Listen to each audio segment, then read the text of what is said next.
Hey everyone, it's Jade from Boho Bookworm. Today I'm going to be chatting about my February TBR, which is going to be a bit of a strange one because I'm moving to Europe in a few days, which is a bit strange considering the whole Brexit thing has just happened, but apparently nothing's happening with that till the end of the year, so fingers crossed things are okay there.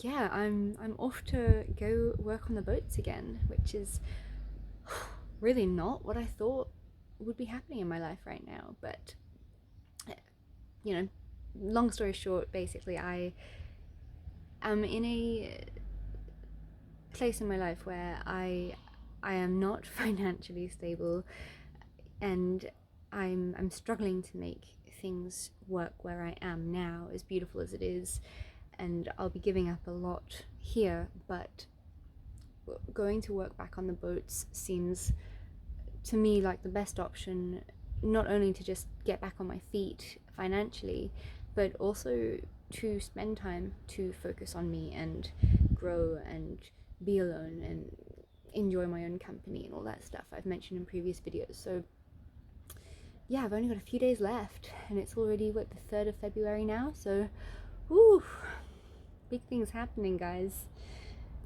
All that said, I'm not sure how many books I'll be able to actually pack into my little backpack when I move to Europe. It's very sad, you know.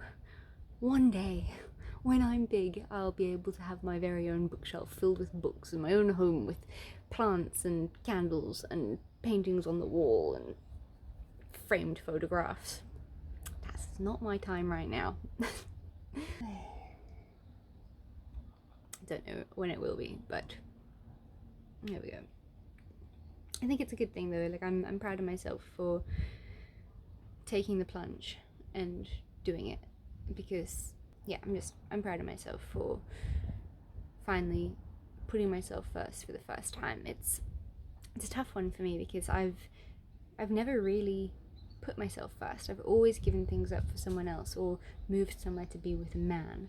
So this is a very new and unfamiliar feeling to me. Like, there's so many uncertainties and it's not easy. So A Nearly Normal Family by M.T. Edvardsson is a book that I'm hoping to finish before I leave for Europe, purely because it is super chunky and it'll just weigh me down so much on the travels. I am about 200 pages in now and I am actually really enjoying it. It's translated from Swedish, I believe, and I'm really impressed by the quality of the book and the writing style. It's quite slow paced. It's a courtroom drama, which isn't my favorite type of book to read. It's very focused around a crime that this daughter has possibly committed. She's been suspected of murdering this guy, and the book follows her mum and her dad. I'm still on the first part, which is all told from the dad's perspective, and then apparently it goes on to her perspective, and then it'll go on to the mother's perspective. So I like that we're getting into the minds of not just the killer or, you know, suspect, but also the family of the accused. I think that's quite a cool psychological twist in a book that we don't get much. So I'm really liking it, and hopefully I can spend some time with this over the next few days before I leave for Europe. A book that I have been listening to on Audible, I just started it and I haven't quite clicked with it yet, is Little Fires Everywhere by Celeste, which is a Reese Witherspoon book club pick, and it is also about to become a TV show starring with Reese Witherspoon. So obviously I was like, okay, well now I've got to read it. It's hugely popular on Bookstagram and Booktube. I think on Goodreads it has something crazy like almost 500,000 reviews, and it's all, the majority of them are fabulous. People rave about this book. But I did start it and I just wasn't find myself being all that interested in it, but I'm gonna give it another go now that my head is a bit more clear with everything that's going to be happening in my life.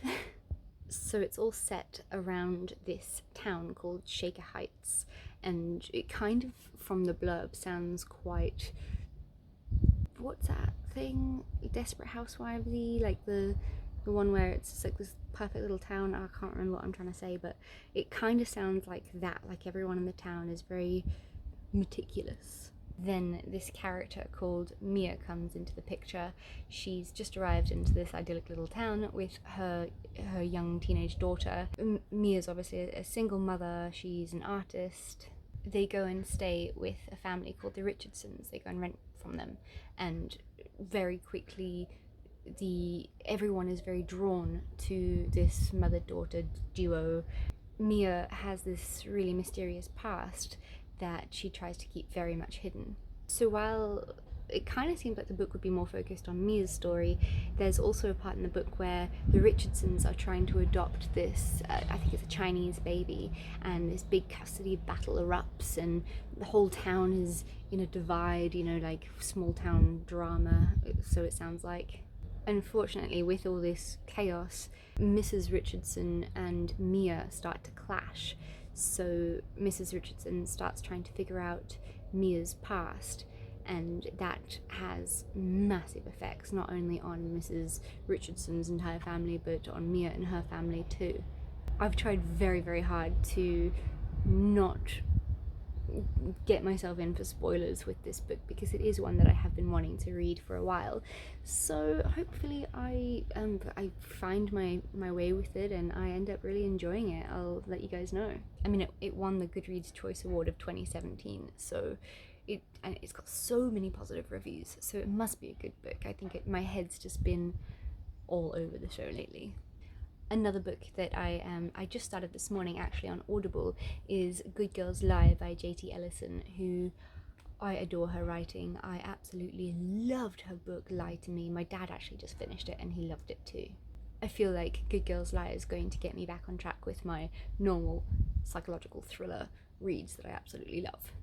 Again, I try not to read too much into things and know too much when I go into a book. I quite like going in blind, but from what I know, Good Girls Lie is centered around this really prestigious boarding school. The school only accepts the best and the brightest of the students. One of these popular students winds up dead, and it's slowly revealed that there's a lot of evidence to suggest that she committed suicide and she was struggling with some major demons. It's very very vague, but I really like that in a book, and it's J.T. Ellison. I feel this is definitely going to be a 5-star for me. That's my prediction.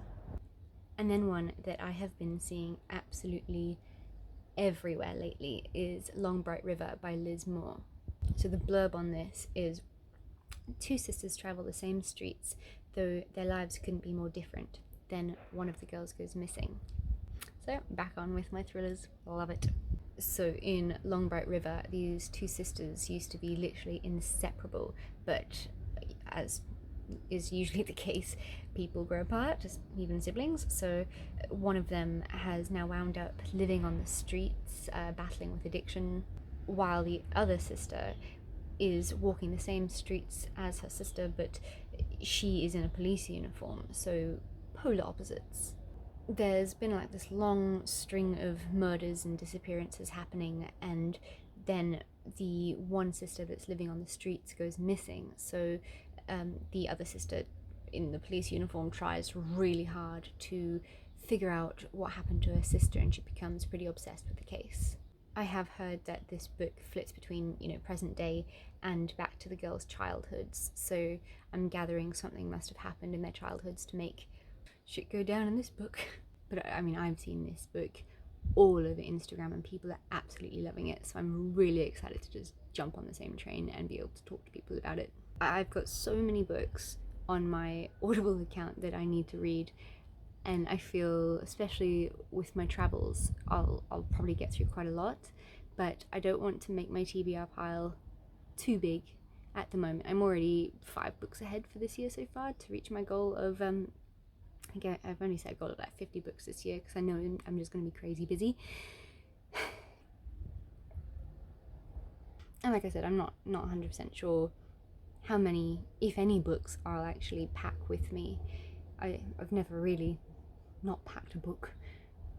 Thought of not having a physical book actually makes me really sad, but I guess I can kind of buy as I go, as with most of the things. I'm planning on moving there with hardly anything. I'll get all my toiletries and stuff when I arrive.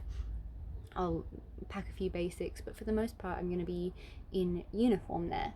The whole point is to go there and work. I'm not going to go stuff it up and splurge and spend loads of money. I really want to take this really seriously and not stuff it up.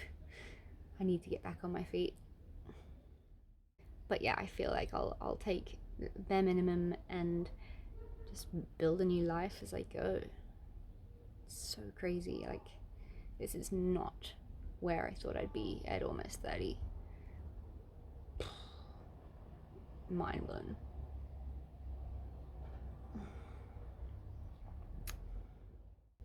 Oh, I've got so many emotions at the moment, you know, like, it's a mixture. I know this is the right decision, but I'm also very heart sore for things I'm leaving behind. I'm scared and sad, and you know, it's going to be the first time I'm actually truly, really alone. I mean, I came back and I was alone, but it wasn't long before I jumped into something with someone that I absolutely adored, still adore. I've never really had that much time to myself, so it's all very overwhelming right now. But in a way, I guess I know this is a good thing, and it's going to teach me so much about myself. So February, moving to Europe, reading a few books. Cheers.